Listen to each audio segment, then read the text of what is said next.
As always, there are a couple seats up front if anyone wants to take them. Oh, I have to sleep better.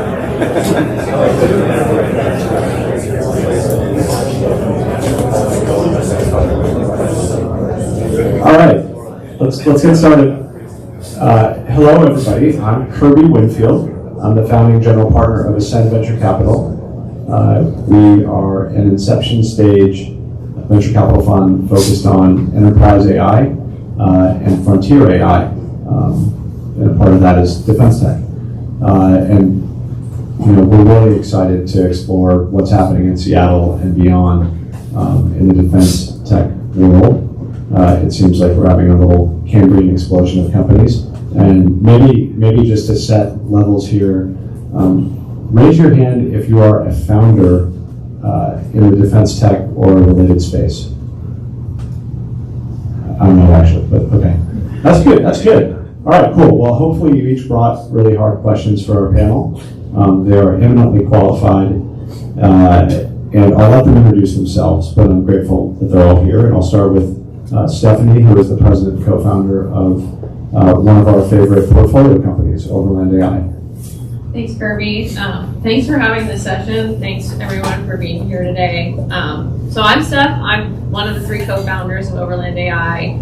At Overland, we're reshaping how humans and machines operate together on the ground ahead of the next conflict for other dual-use cases. So we are focused on ground robotics. We're working with the Army, Marine Corps, Special Operations Command, DARPA, DIU on various programs of U.S. government. We are based here in Seattle. We're a University of Washington spin-out, and our main offices are in Fremont. We have another facility down in Rainier Beach, and we have a test facility out in Ellsworth. Awesome. And Ian, co-founder and COO at Portal Space. Hey everyone, thank you also for having us here. My name is Ian Warback. I'm COO of Portal Space. We are about coming up on 4-year-old startup based in Bothell, Washington. We build highly maneuverable spacecraft and space vehicles, primarily for the Department of Defense, but also for commercial applications. My background is as an aerospace engineer, so I've spent about 7 years in the aerospace industry, and before that I spent... How's this? Any better? Thank you.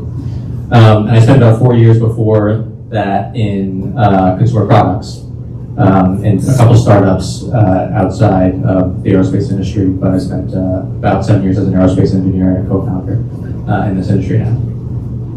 Awesome. And then Doug, apparently I don't do panels without Doug anymore. That's right. So thanks for joining me again. Hey y'all, I'm Doug French. I am the senior advisor to the Defense Innovation Unit's energy portfolio. DIU has, I think we're up to 7 portfolios now, focused on all of the major tech areas as well as catch-alls, emerging tech. I'm a career Marine Corps infantry and intelligence officer. I joined DIU while I was still wearing the tree suit and then stayed as a civilian afterwards. So that's my background. And then I'm actually a Washington native, also a UW guy. I live over on the peninsula and everywhere in the world in between doing military stuff. And just in case if you're not aware, DIU Defense Innovation Unit, we're about to celebrate our 10th anniversary here soon, focused on dual-use commercial military tech, getting that into the hands of the warfighters, such that it will, we have our warfighters have the best technology that will prevent and deter conflict, but then we can win said conflict if we are forced to fight. Awesome. So these are the right people to have here today to answer your questions and to talk this through. Also wanted to shout out AI House for hosting us and the team at the Allen Institute for Intelligence, Artificial Intelligence Incubator for hosting us as well. So thanks, everybody. Yeah, sure, give it up. Hang on. All right. So just a toss up for everyone, and maybe you'll speak from personal experience or what you've seen. What is the number one misconception founders have when they start the journey to build a technology and a company around defense? I will call this the golden ticket kind of mythology. Approach that from two ways. One is that the Defense Department is a large customer. It is not the biggest customer out there, and we ourselves have to remind us of that.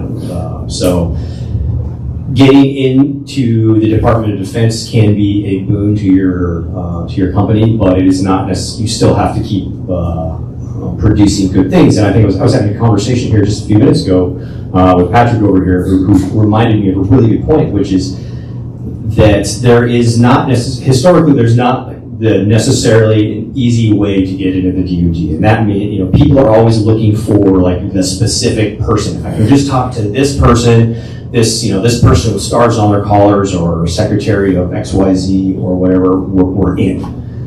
That often is not the case, just because of the, if you want to call it Byzantine or labyrinthine nature of the federal government. The reality is that it is bigger than one person, so it really has to be a concerted effort towards in how you approach that, and that answer right there is frustrating. We are, one of the missions of DIU is not only to absorb technology, but also to help steer the Defense Innovation Base, which you all are part of that now, if you want to be, to steer the Defense Innovation Base towards making it easier to do business with the government, and that's why we exist. And we'll be talking more about that today.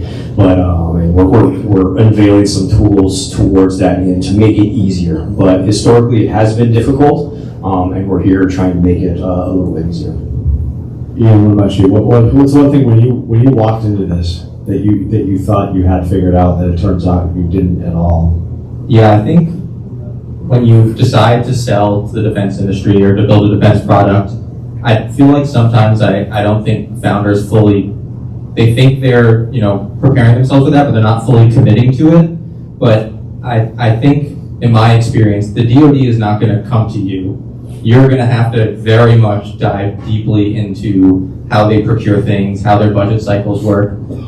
It's a massive organization. It's the largest organization, the federal government in the country. It doesn't move very quickly or adapt to startups' ways that it wants to sell to that organization. So, that might mean understanding how to attract veterans to your team who will maybe understand that, or taking the time that it will take for your team to learn how to sell. It's not going to happen quickly. And I think sometimes I see teams will attract defense customers, and then they'll attract commercial customers, and that will kind of all naturally happen. And I think there's varying degrees to which I think you can argue that maybe you should just focus on one first, and I think that makes the whole dual use argument challenging for very early startups. But at a minimum, if you're going to have the DoD be part of your go-to-market, you should have a very intentional go-to-market plan for that, and it should be adapted to how the DoD already buys things. Don't expect them to do anything differently to match the way your startup wants to sell. Yeah, and to add on to that, so another angle of thinking about it is also the best tech doesn't always win, and so really aligning that go-to-market plan to all of the different decision makers that are going to be involved and have the ability to possibly say no and making your capability happen is very critical.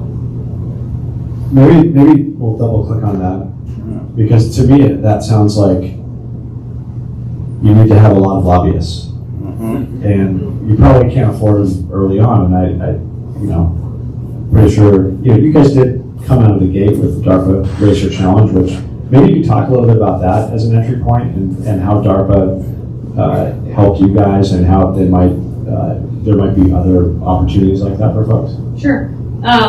Yeah, so Overland is a spin out of research at University of Washington. So my co-founder, Byron, is also a professor at UW in the robotics department. He's currently on leave.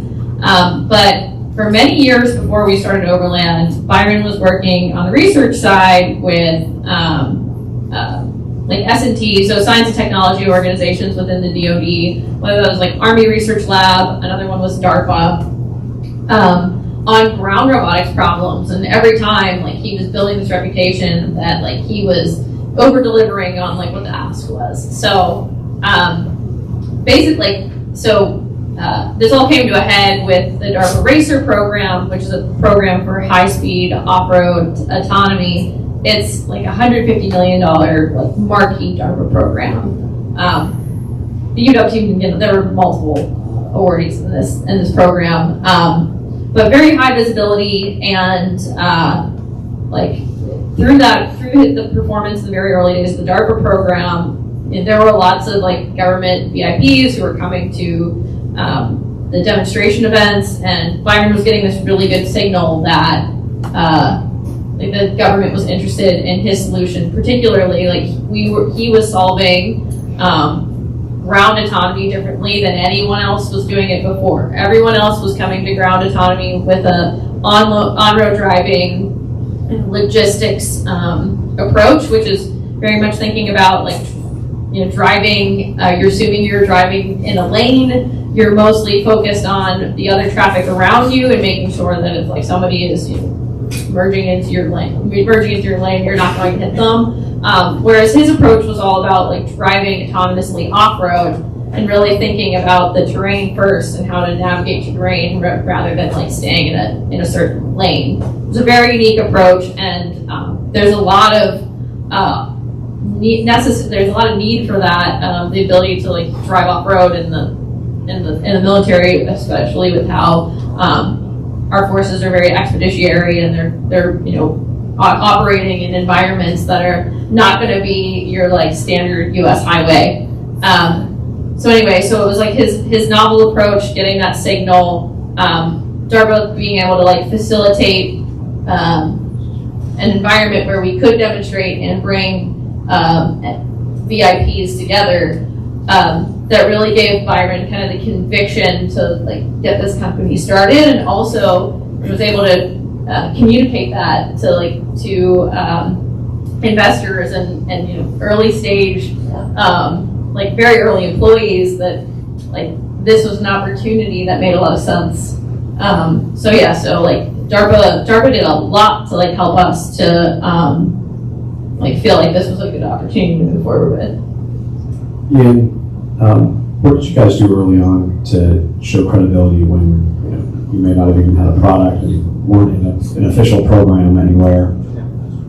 Yeah, I think you kind of have to build the startup the company that makes sense in the way you want to build it. And to me, I'm a big believer in like the lean startup process, where you're trying to develop do as much customer discovery and as much traction as you can without even building the thing you want. Ideally, you wanted to like demonstrate that traction before you built anything, so you're not wasting your time building something. Because I've myself done multiple times. You build something you think is really cool and amazing, you put in front of people, and they're like, "Cool, this doesn't solve any of my problems." So you want to avoid that as much as possible. So I spent probably a year just going to defense events that are for.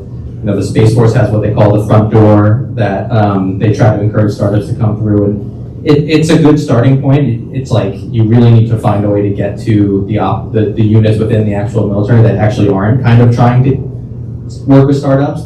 So they're hard to get to, but you have to spend it took us probably a year to 18 months of doing that before I felt like we knew that we were trying to build something people wanted, which was this maneuverable system. That maneuverability was going to be relevant in the space domain like it is in other domains. And so we did a lot of that. We did do lobbying early. I've spent a lot of time in DC. all, the co-founding team has. We have a head of government affairs. And I think that's another one of the things where it's like, if you're doing this, you have to kind of embrace that process because it's part of it. So you want to have a relationship with your state and federal representation, and then as well as you're building kind of support from the DoD from the bottom up and the top down, so from the leadership level as well as from the units that are users of the capability, so that the people at the top don't want to basically try to acquire something that they can't say that the users really want. And you can have all the user support that you can get, and the best technology, but if you don't have support from the top that's going to actually take action from the highest ranks, then it'll never move anywhere. So that's just so you kind of have multiple go-to-markets within a single customer, which is why it ends up being such a intentional process, and it just takes so long. So we're a coming up on 4-year-old startup that I think if we had done a commercial product, we would have gotten to where we are faster. But I have a lot of confidence in that we're building something that our customer wants because we've done all that groundwork. So I think you can expect it to probably take a little longer, unless you just go the route of trying to raise as much money as possible and then hoping that the traction catches up later on, which I think is just a different type of way of building a startup that I just feel like it wasn't fit for the way I wanted to. Doug, when you first encounter a founder, what are the attributes that make you say, "Oh, this one's good. They're going to figure this out. They're ready to go," versus probably a lot that you need to say, "Okay, they need to fill this box. They need to get better at this. They're not thinking about this." What are the kind of 3 or 4 features or attributes of a founding team, at the early stage? Sure. So I'm going to answer this from a very DIU-centric position. Okay, our 2 other panelists here have some differing experiences, and they're just as we've all mentioned, the federal government, the Department of Defense, is a very large organization. So there are many doors by which one can enter that ecosystem. So at DIU, we are focused almost exclusively, that's changing a little, on that dual-use commercial technology.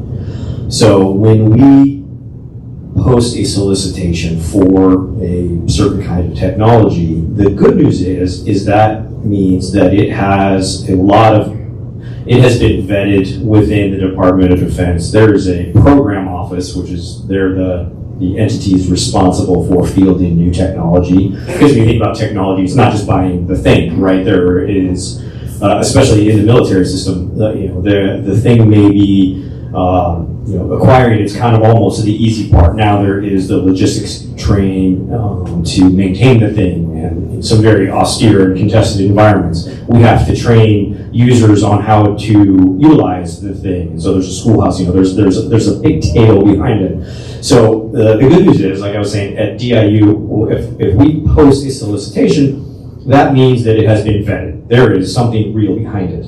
The bad news is, if you don't have that technology, that specific technology area that we are looking for at DIU, it's really not something you can cold call us, right, and say we've got the next best iteration of this mousetrap. That's great. We're catching squirrels.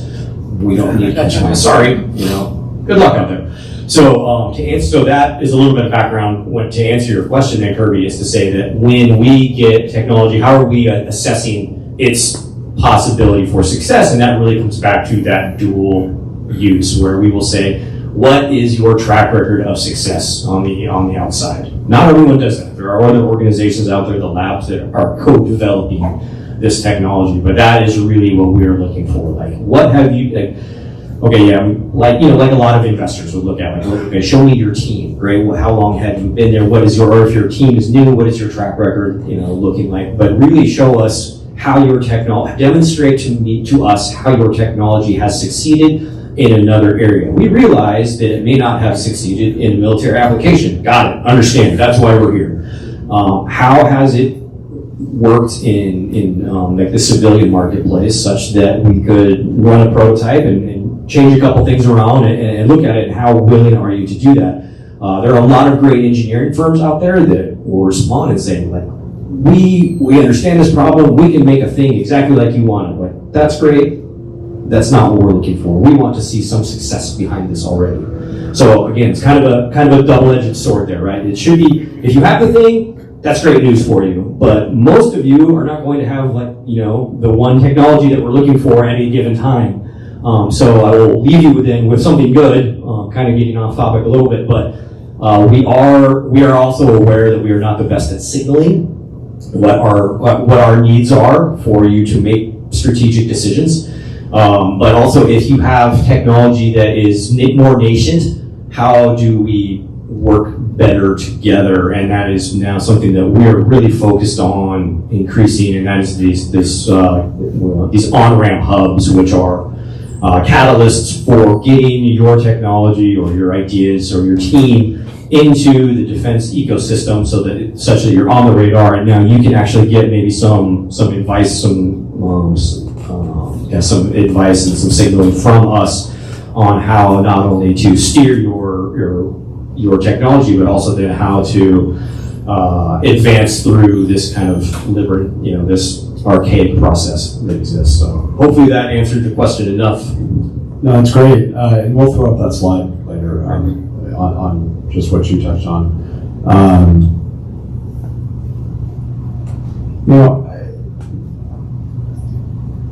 Usually when we talk to software startups, if you ask them when they started 7 years ago, what did they think they were doing and what did they think they were going to build? It's probably not what they ended up building. And for startups in defense, I feel like pivoting is probably a lot harder.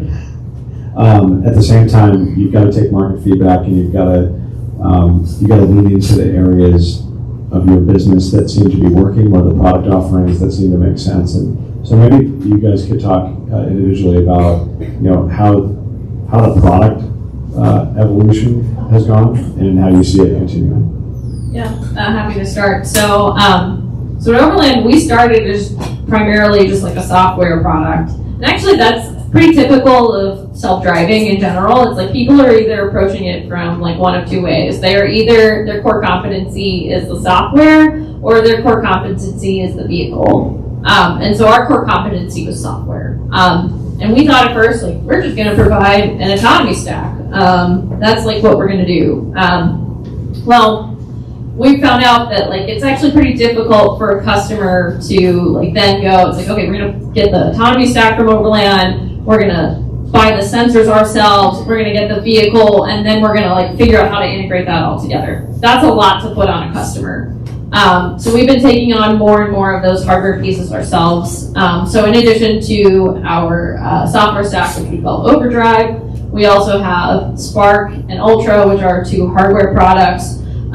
Spark is essentially the sensors and computer that are on our vehicles, and it allows us to upfit a whole range of vehicles so that they can be autonomous. And then we also have Ultra, which is our own like fully integrated product. It's a low-cost uncrewed ground vehicle that has a flat deck where you can put any sort of like payload on it that's less than 1,000 pounds.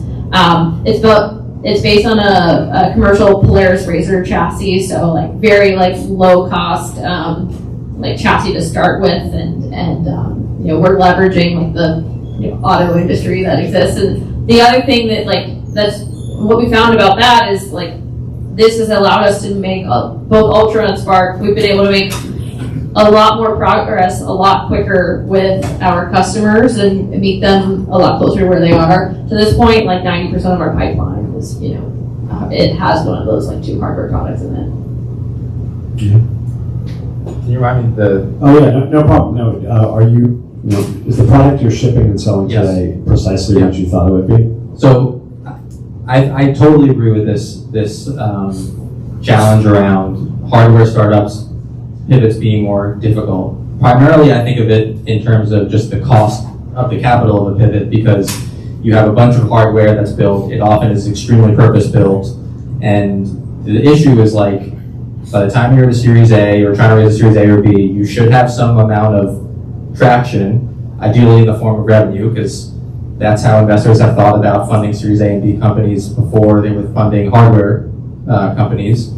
And so if you do a later stage pivot, it's expensive and you spent a lot more money, and maybe you haven't had all the time you wanted to prove out the traction and revenue by that stage, and you don't get to raise the next round because your investors aren't going to give you necessarily the benefit of the doubt that you learned something new and pivoted, and maybe they are, maybe they aren't, but it's just a risk. And so I think the challenge is more so in hardware than in software. Try to get those learnings in as early as possible before you commit to a lot of spend on whatever it is you're trying to build.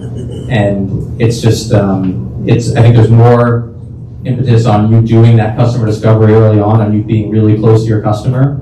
I actually think even more so than in software companies, because pivoting can be so much more fluid. And so we had some sort of pivots around the kind of like applications of our technology, but fortunately the maneuverability aspect of it, it works really well with the Department of Defense customers. There are commercial customers as well, but the other thing that I think is to be honest about the kind of dual use aspect is if you're building an expensive novel capability, you probably want to sell to a customer that will pay a premium, and defense customers will do that in a way that commercial customers won't always. They're much more competitive on cost, whereas if you have a performance attribute that's better on your capability, it can be an upper hand for a defense customer. And so we were able to get a lot of those learnings in and not have a later stage pivot, which, but I think this is more so than anything the reason why I think doing customer discovery very early is more important in hardware companies. Everything is so much more expensive. And yes, there's like a narrative that I think hardware founders want to build that like it's more expensive, so rounds should be bigger, so they should be allowed to raise more money, and that's great if you can convince. The size of venture round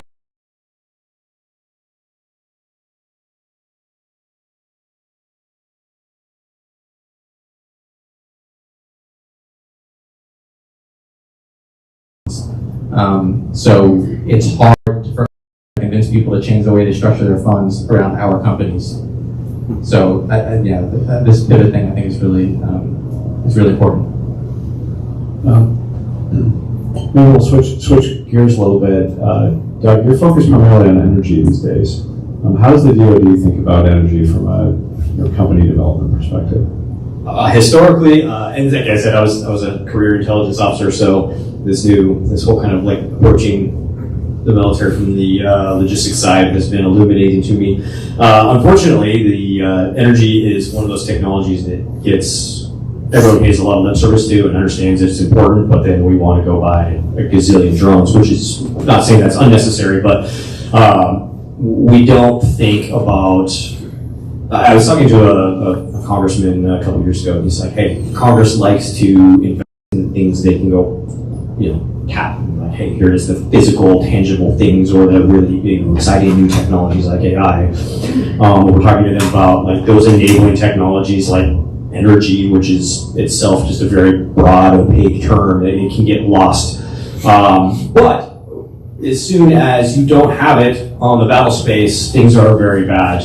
Historically, it's one of those easy things to look at since time immemorial. You go back to World War II and prolonged the war in the Pacific because just with the way we could not commit forces because we didn't have enough oil to power our battleships, et cetera, all the way back to like when you go back like Napoleon, never invade Russia in the winter kind of thing, right? Where it's like if you don't have enough food, fuel in this case, fodder for horses, et cetera, you're going to lose. So we're still facing warfare. Doesn't change, over time. The tools remain the same, but the concepts of warfare really are similar. Read Clausewitz. It worked in the 18th, 19th century. Those philosophies still hold true today. It's the technology and maybe the.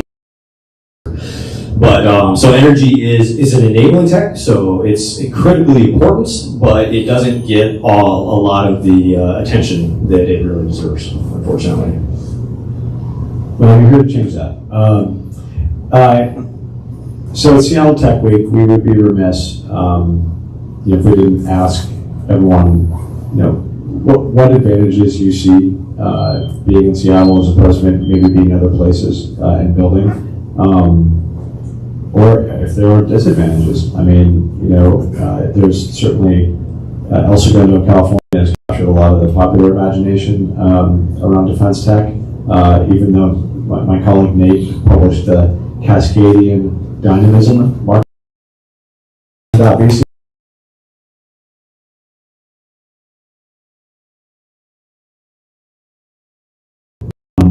but yeah, we'd just love to hear more about how you feel about the regional aspect of operating here. Yeah, Seattle's been a great place to build for us. There's like great technical talent. There's also like a defense ecosystem here with the naval bases, with Joint Base Lewis McChord down the road. A lot of people, who were prior military have decided to retire to Seattle because, in terms of military base, this is fantastic. I've been to a lot of them over the past several years. I can understand why Seattle makes sense. There's that ecosystem that's been really great for Overland. Plus, there's already the defense ecosystem, the defense industry that's here. So, we've hired a lot of people who used to work at Boeing, for instance, that's worked out really well. Other things that are good about Seattle, I would say congressional and support. So, for instance, Adam Smith, who represents South Seattle, Bellevue, etc., he is the ranking member on the House Armed Services Committee. And then Patty Murray, the president pro tempore, is senior senator from Washington, is the vice chair of the Senate Appropriations Committee. So literally, she is the number 2 person right now when it comes to how the government decides how it's going to spend its money.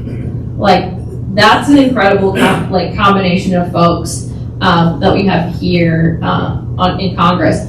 Fun fact: it's if you're in DC, look at the congressional calendar. Another nice thing about Seattle or the state of Washington in general is we have one major airport. So fly out of DCA on a Thursday night, and I've been on flights with the entire Washington delegation. That is a hack. I think being in space, Seattle is a uniquely great place to build a company. The talent is pretty amazing to pull from. So Boeing, obviously historically, but even SpaceX has built their Starlink satellites here for the last decade and a half. There's a ton of talent from that. The talent from Amazon has a broadband satellite program called Project Kuiper, and my co-founder, our CEO, was the director of engineering for that program. So not only do we get to tap into that generally, but there's people that our team has worked directly with that we get to kind of know and have known and then can work with. And then Blue Origin has been here for 2 decades and has an amazing, mature talent pool at this point. So space is, I think, especially on the spacecraft side of things, on the satellite side of things, with Starlink and Kuiper, I would argue there's maybe no better place to build a satellite company than here.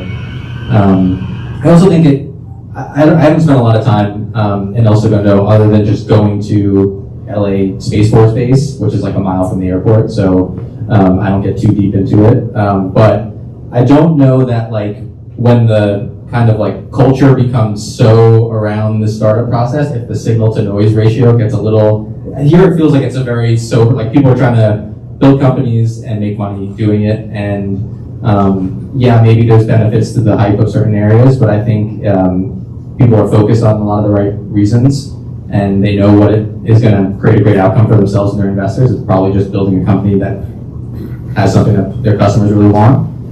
So I think Seattle does that really well as well. So, all 3 of you, probably talk to a lot of investors and and other founders in the space. And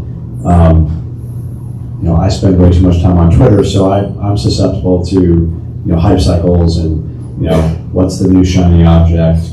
What's maybe something that feels like the most frustrating thing that you hear when you're talking to investors and that they ask about, that you're like, hey, you're not focused on the right things. I mean, you mentioned, Ian, you kind of mentioned it a little bit, but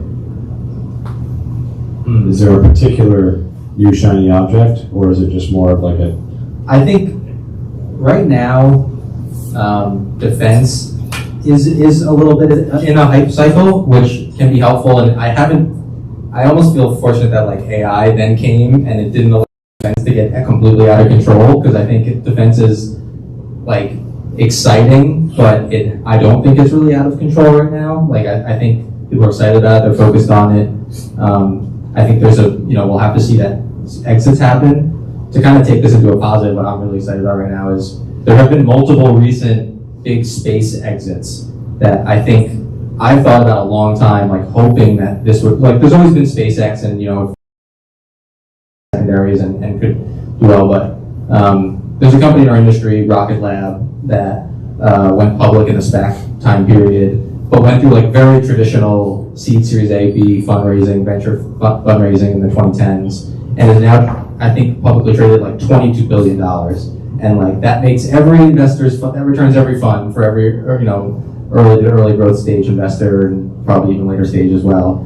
And now there's a couple other, there's a company called Firefly that's going public soon and filed recently at like a $5 billion valuation, which is also a great outcome.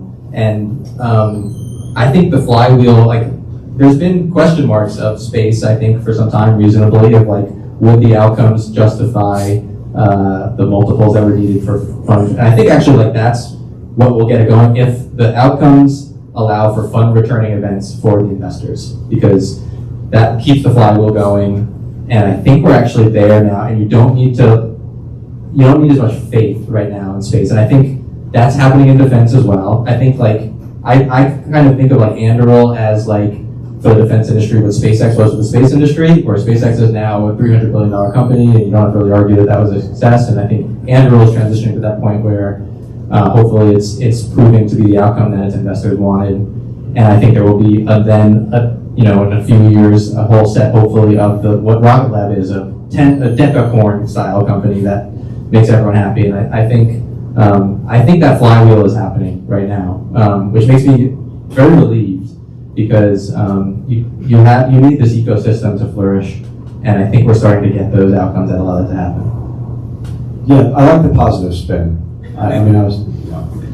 The algorithm likes negative, but I like the positive spin. To add to the positive, Let's if I go. can. Please do. So like with the flywheel, like with these companies, like making it to like exit territory and all of that, like we're starting to see people in the ecosystem who like have built programs from like zero at a startup to something that does $100 million dollars in a program of record or more, and so like that's starting to also get fed back into the ecosystem. So like those people are going back into startups. They're helping like other startups to repeat that process over and over again, so that like more companies like Overlands of the world, Portal Spaces, etc.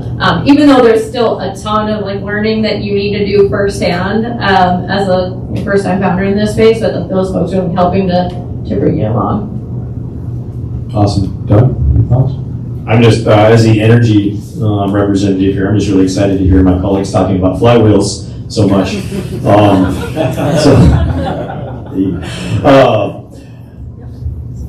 Let's see. Yeah, I think, as I alluded to, I guess my previous answer is, the nature of warfare does not change. So, as you go and focus on your technology, it is incumbent upon all of us, not just the onus is not just on you. It is our job to help educate you all. But I would say, you will be one step ahead if you can understand how your technology will assist the military in doing its job, its historic job better. And its historic job is dirty. It is to break things. It is unfortunately to kill people. It is to go to those other places to enforce our will upon someone else. I don't want to make this too heavy, but understand that your technology has to work within the system that exists, and it will help. Those successful technologies will help us do the military thing better. There is no technology that is a complete, revolutionary change or a panacea. AI is vitally important, but there is a trend even within the Department of Defense to kind of just put like this AI Band-Aid on everything and just like fairy dust it away. Like, I don't know, we're going to do this and then AI is going to save the day. That's not realistic. Is it vital? Absolutely. Do we need to do it better? 1000%. But no technology is going to change everything such that the nature of warfare and civilization completely changes. So as much as possible, try and understand what we are trying to do in the military and then make us understand how your technology will help us do that better. Awesome. I think probably time to switch over to questions if you have. Oh, good. We've got good. That's great. I'll just go you first. Yeah. So going back to the very beginning about how you guys started making inroads. What do you all think about SBIRs? Because to me, I see this is someone in DoD raising their hand saying, we have a need, and we would like you to apply.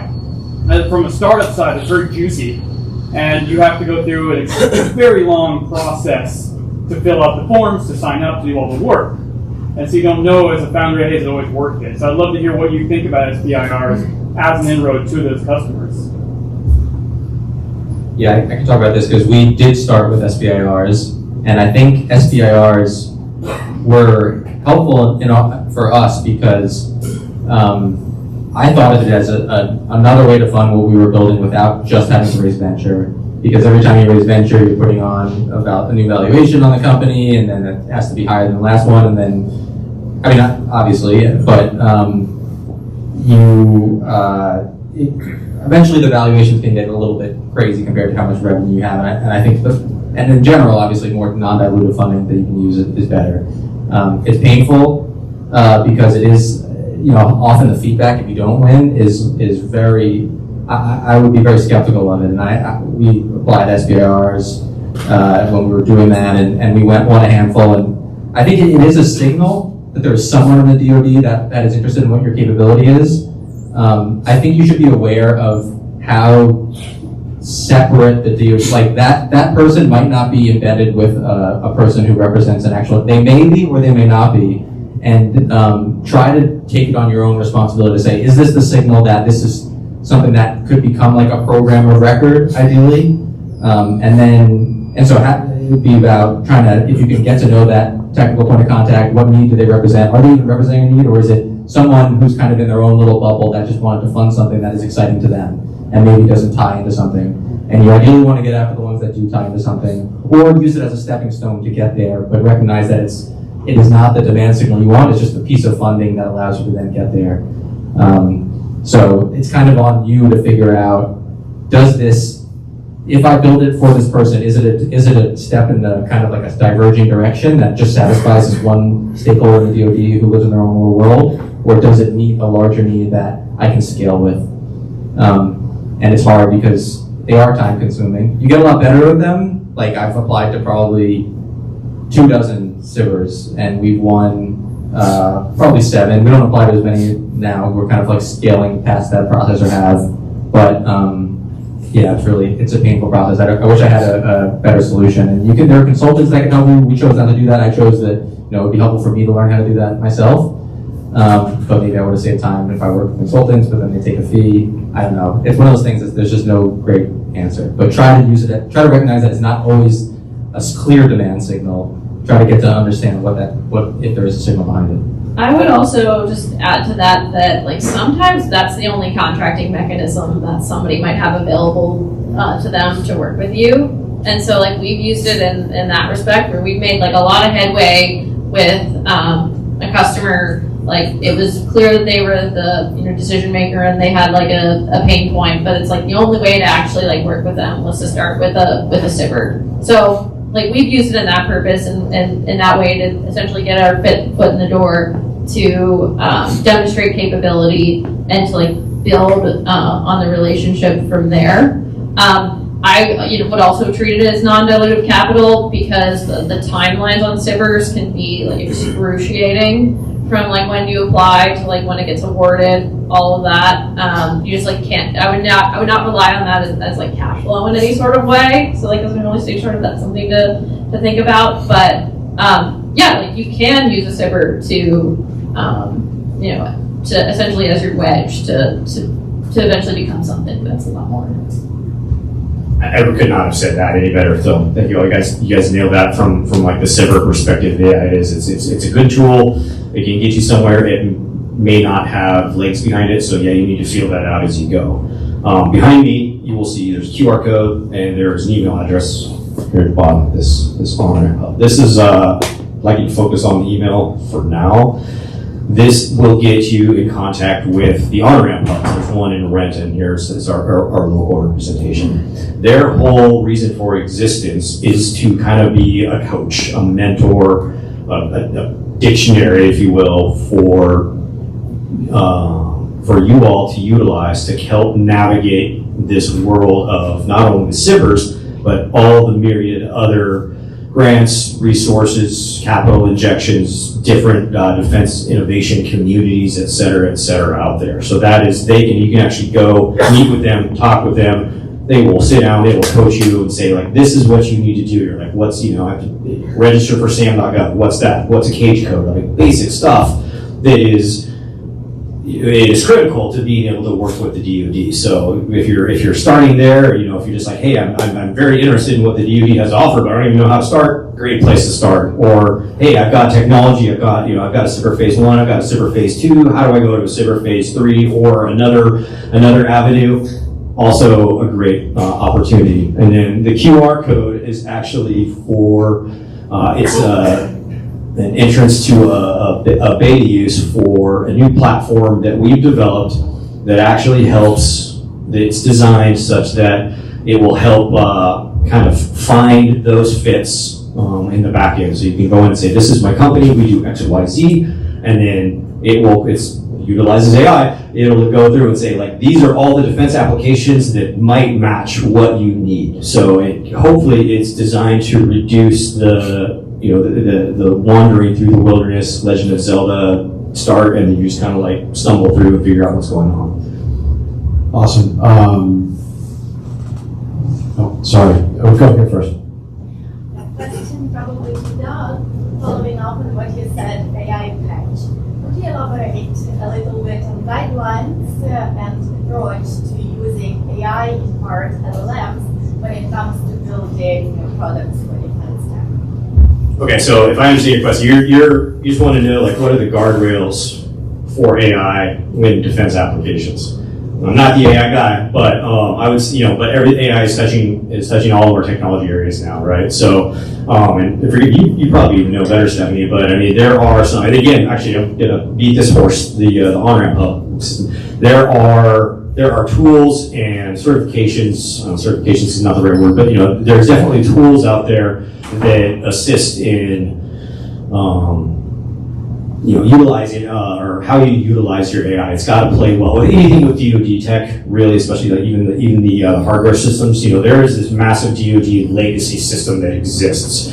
So it's hard for us to pivot completely to completely new tech because we've got trillions of dollars and decades invested in certain kinds of technologies. And even if it were to be great for us to be able to do so, we really can't. So any technology you have has to work with the system that already exists in place. So I think, specifically for AI, right, it's got to match the legacy software systems and even the legacy hardware systems. I can't tell you that, but you start talking to the right people and they can start introducing you to those qualifications. So please, let me know if I'm not answering your question good enough. I'm somewhat limited in my abilities, but I would say, there are smarter people than me, many smarter people than me. This is a good way to get in contact with them. Is that enough? Can I give you more?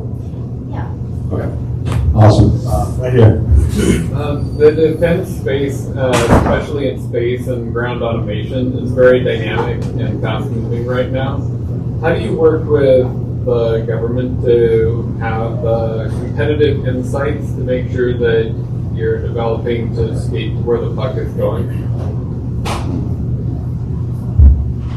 I mean, just a lot of conversations. I was like with just entry points like throughout the DoD. So whether that's like talking to end users, we're talking to like senior officials, we're talking to acquisitions folks, requirements writers. There's like so many different points where you can like gather information. I think the other thing just potentially to watch out for then is like, well, just because like one person says it's one way doesn't mean that that's the way it is or like where it's going. So we're like constantly, taking in information from all of these different folks and like trying our best to position ourselves for what's next. And like I guess like on the government side, we do look out for like interestingly, Army does something where they put out like CNSs or like capability need statements, and generally this is like when it's not a solicitation, but that's like a step before that, saying like, hey, this is what we're interested in. Like this is what we've all agreed we're interested in. Like we want to know what industry has here. So that's like I'd say in terms of the most official thing, something that we look forward to like when we're thinking about our product. I think that is where the unique insights come from. If you can manage to build individual relationships with people who are in the offices that are trying to solve a problem that you're interested in, it doesn't scale well. There's like in many situations, I think the answer is just like, how do you make friends with those people and get them to talk to you about their problems? Because the DoD is just a giant, organization, and there's no like DIU is trying to pull the needs out of those organizations, but oftentimes those people have careers they're trying to optimize for, and it's not about how do I get this solved through DIU. They get no promotion for doing that, and so it's like it's an unscalable thing to try to like become friendly with all the people who have those problems. But I think that when you have some unique insight, it's highly defensible in some way because you know where the puck is going, and it's only a few people that kind of in this customer, and sometimes they're all in a classified world, and that's even harder. And that's I only know the space area, and it's a huge barrier in the space area, unfortunately. Maybe it is elsewhere as well, but if you have team members who have been previously cleared and can join your team and can find ways to get their clearances sponsored while working for a startup,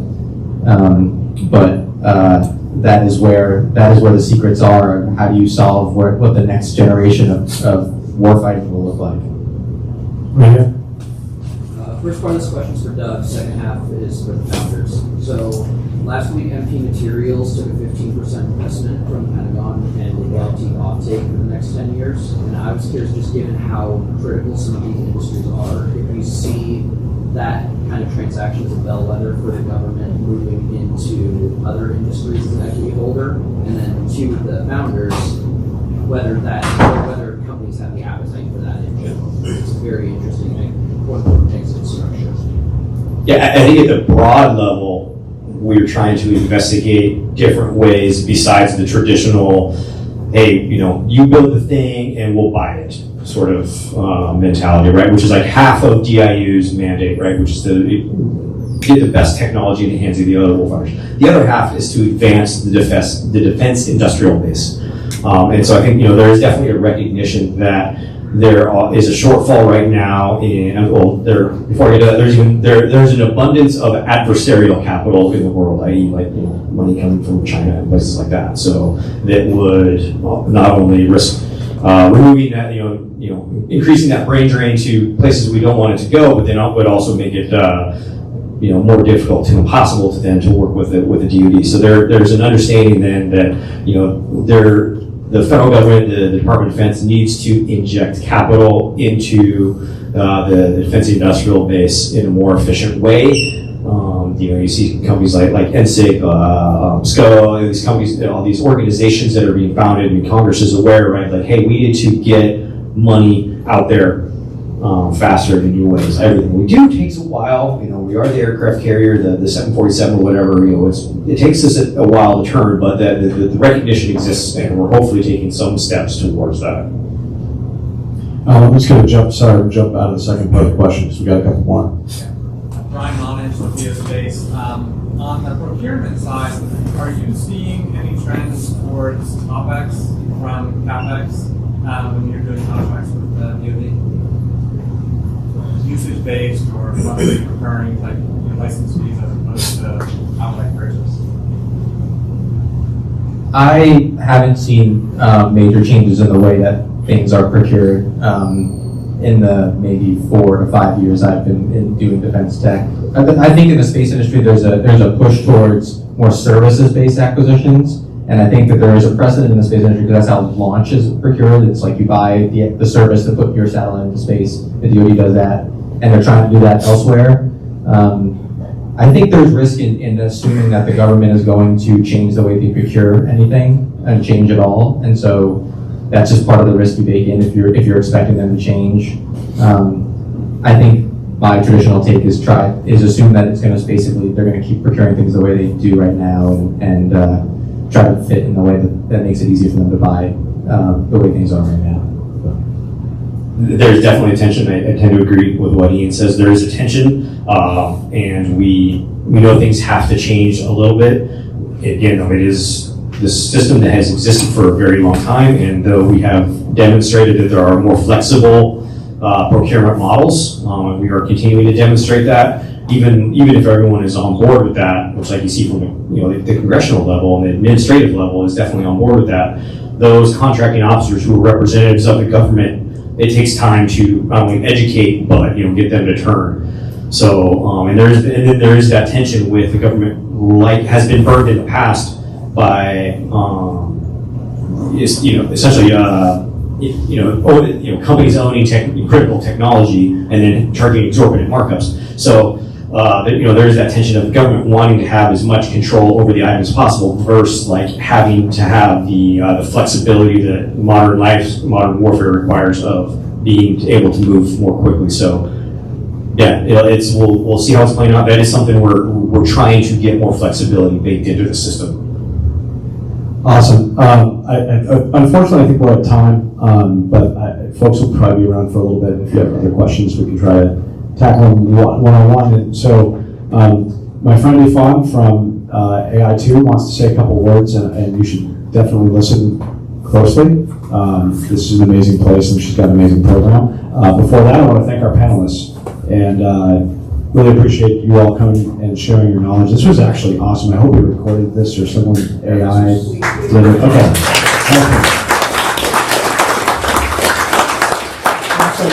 Thank you so much, Kirby and panelists. This was so insightful. Really, really exciting for us to have here at AI Health. Just while I have everyone here, we've gotten a lot of questions about what is this space, AI Health.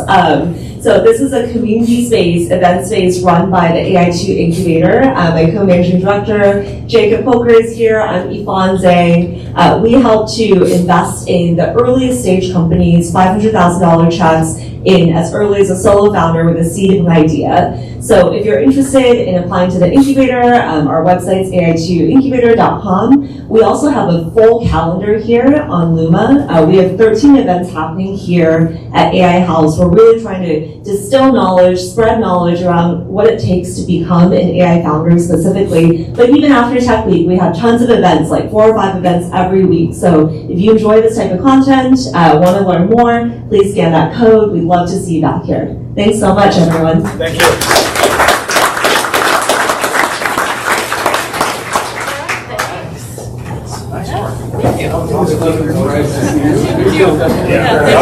Thank you so much. I feel like you guys all understand it. You guys were right on point. It's great. No. I feel like there's an art like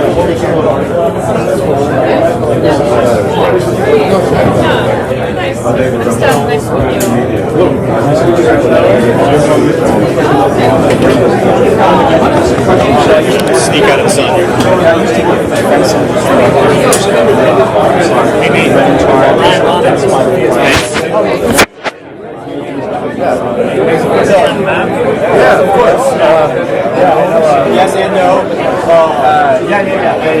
see a lot of requirements. We're trying to get part of the